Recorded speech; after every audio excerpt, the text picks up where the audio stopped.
Assalamualaikum warahmatullahi wabarakatuh. Halo Sobat Tani Muda Indonesia, perkenalkan saya Diva Happy Rizky Ramadhani dari kelas PPB 1A dengan NIM 0401217702.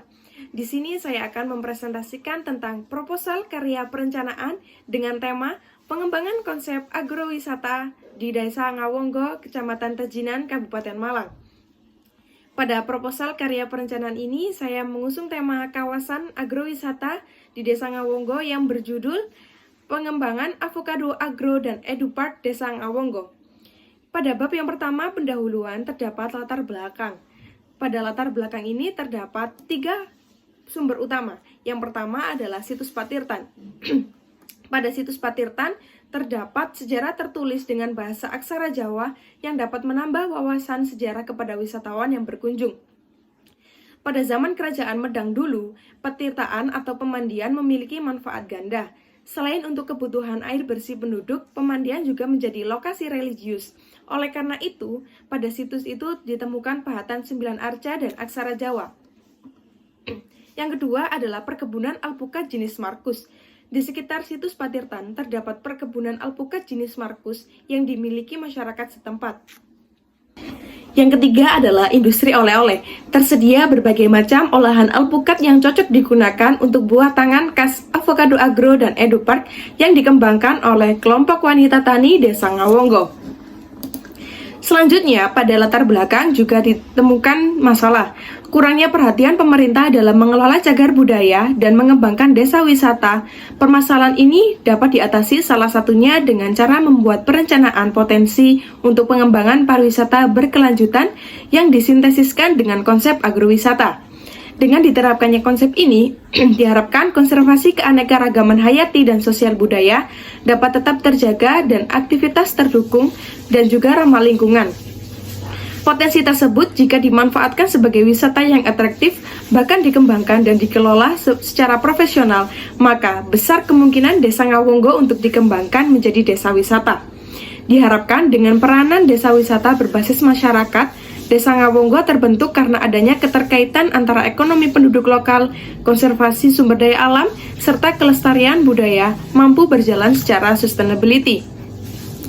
Selanjutnya, pada rumusan masalah, terdapat dalam proposal karya perencanaan ini yaitu pemilihan strategi dan langkah yang tepat dalam mengelola dan membangun potensi yang terdapat di Desa Ngawonggo agar dapat dikembangkan secara maksimal dan mampu memberdayakan masyarakat dalam menyelesaikan masalah serta menunjang ekonomi dan kesejahteraan masyarakat Desa Ngawonggo. Pendekatan Participatory Rural Appraisal atau PRA dilakukan dalam proses karya perencanaan ini. Selanjutnya, untuk tujuannya sendiri, yang pertama, mengetahui kondisi alam, keadaan ekonomi, serta keadaan sarana dan prasarana yang terdapat di Desa Ngawonggo dengan pendekatan PRA. Yang kedua, mengetahui keadaan sosial budaya dan kelembagaan dalam hubungan untuk pengembangan desa wisata. Yang ketiga, mengetahui objek wisata dan partisipasi masyarakat Desa Ngawonggo. Dan yang utama adalah menjelaskan strategi dan langkah yang diambil secara tepat dalam pengembangan desa Ngawonggo itu sendiri. Selanjutnya adalah potensi yang berada di Desa Ngawonggo. Kondisi topografi Desa Ngawonggo. Desa Ngawonggo merupakan salah satu desa yang berada di Kecamatan Tejinan, Kabupaten Malang. Desa tersebut memiliki lahan seluas 42.993 hektar dengan sebagian besar penggunaan lahan untuk daerah pertanian dan perkebunan. Potensi lainnya yaitu Desa Ngawonggo terdapat warisan budaya yang belum dikenal banyak orang, yaitu situs Patirtan dengan fasilitas seperti sistem irigasi, akses jalan, dan gazebo untuk wisatawan.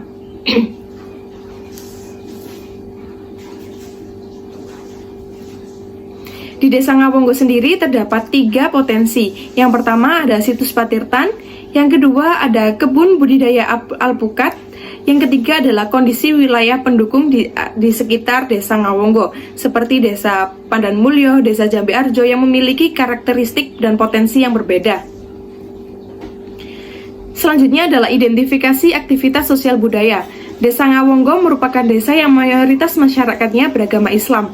Norma agama dan budaya masih dijaga teguh oleh masyarakatnya. Adat-adat dan doa bersama masih dilakukan secara rutin setiap minggu. Selain itu, upacara adat seperti sedekah bumi juga tetap dilestarikan dengan dilakukan setiap awal musim tanam. Selanjutnya adalah institusi dan organisasi di kawasan Desa Ngawonggo. Pada kawasan wisata Desa Ngawonggo, sumber daya yang berperan dalam mengambil keputusan sesuai dengan RT RW Kabupaten Malang adalah Dinas Pariwisata dan Kebudayaan dengan pertimbangan bersama dengan Bapeda dan Dinas Lingkungan Hidup. Selanjutnya adalah analisis pengembangan desa wisata Avocado Agro dan EduPark. Terdapat beberapa indikator pengembangan pariwisata dalam konteks sustainable. Yang pertama adalah aspek lingkungan, yang kedua ada aspek sosial, dan yang ketiga adalah aspek ekonomi. Selanjutnya, pendekatan analisis SWOT. Yang pertama adalah strength. Terdapat daya tarik objek wisata yang menarik dan alami, sikap masyarakat yang ingin ikut berpartisipasi, dan terdapat sudah ada organisasi atau kelompok masyarakat sebagai awal lahirnya kelompok sadar wisata. Yang keempat, keterbukaan masyarakat terhadap pengunjung. Sedangkan untuk weakness, yang pertama, partisipasi masyarakat desa cenderung bersifat pelaksana atau objek. Latar pendidikan masyarakat yang masih rendah sehingga menyebabkan pengelolaan wisata masih belum maksimal. Dan yang ketiga adalah keterbatasan penggunaan dana. Dan selanjutnya adalah opportunity, adanya regulasi dari pemerintah yang mendorong perkembangan pariwisata di Desa Ngawonggo, adanya kepedulian dari CSR pasar wisata yang masih terbuka luas. Dan yang terakhir adalah threat, kurangnya koordinasi antara SKPD dan kurangnya koordinasi antara pemerintah dengan masyarakat. Berikut adalah karya perencanaannya. Dalam perencanaan ini, saya mengidentifikasi tahapan dalam pengembangan kawasan agrowisata Avocado Agro dan EduPark di Desa Ngawonggo. Yang pertama adalah komitmen bersama. Pengembangan desa wisata haruslah berangkat dari keinginan masyarakat luas, baik itu pemerintah desa maupun komunitas masyarakat untuk bersama-sama mengembangkan serta memajukan desa supaya lebih mandiri. Yang kedua adalah memetakan potensi dan permasalahan wilayah melalui proses partisipasi.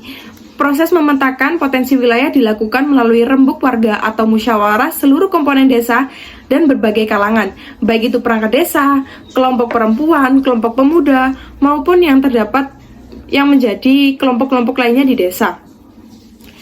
Serta dapat mengidentifikasi permasalahan yang dapat menjadi penghambat dan pengembangan potensi wisata di desa melalui analisis SWOT. Yang ketiga, membentuk kelembagaan atau Pokdarwis, kelompok sadar wisata. Fungsi lembaga ini adalah sebagai penggerak sadar wisata dan sabta pesona, aman, tertib, bersih, sejuk, indah, ramah, dan kenangan di kawasan desa wisata, juga sebagai mitra pemerintah dalam upaya perwujudan dan pengembangan sadar wisata di daerahnya. Selanjutnya, yang keempat adalah menyusun visi, misi, rencana kerja, dan regulasi. Mewakili aspirasi masyarakat, dapat dicapai dan fokus pada jangka menengah dan jangka panjang, dibuat berdasarkan kekuatan desa wisata saat ini, dan diterjemahkan menjadi peluang untuk terus tumbuh. Yang kelima adalah melakukan konsultasi dan peningkatan kapasitas SDM desa wisata. Proses konsultasi juga dapat dilakukan dengan melakukan studi banding, misalnya belajar dan mengunjungi desa wisata Pujon Kidul di Kabupaten Malang untuk menjadi studi kasus BUMDes. Selanjutnya, yang keenam adalah menata wajah desa dengan penyediaan fasilitas umum atau akomodasi. Proses penyediaan fasilitas umum dapat dikerjakan. Artinya, penyediaan fasilitas umum haruslah disesuaikan dengan kemampuan finansial desa wisata dan masyarakat yang akan mengelolanya. Yang ketujuh adalah menentukan keunikan dan branding atau identitas desa wisata. Artinya, produk desa wisata yang kita rencanakan tidak mudah ditiru, diduplikasi, maupun diimitasi oleh pesaing baru. Oleh karena itu, kita harus menimbulkan keunikan pada identitas desa wisata yang akan kita kembangkan. Yang kedelapan, menyusun paket wisata. Adapun yang dapat dilakukan adalah dengan menyusun paket desa wisata, terdapat beberapa pertimbangan yang harus diperhatikan. Yang kesembilan, melakukan pemasaran dan menjalin kemitraan. Misalnya, dengan memberikan proposal perencanaan pada instansi, menyebar brosur, dan promosi juga dapat dilakukan melalui media sosial yang dapat menjangkau sasaran yang lebih luas. Dan yang terakhir adalah evaluasi dan inovasi untuk keberlanjutan desa wisata. Dalam membangun pariwisata haruslah disertai rasa cukup. Jadikanlah perputaran uang yang berada masuk wisatawan sebagai bonus pendapatan kerja. Dengan begitu, kita tidak dapat terlalu rakus dalam mengeksploitasi alam dan mengejar keuntungan ekonomi.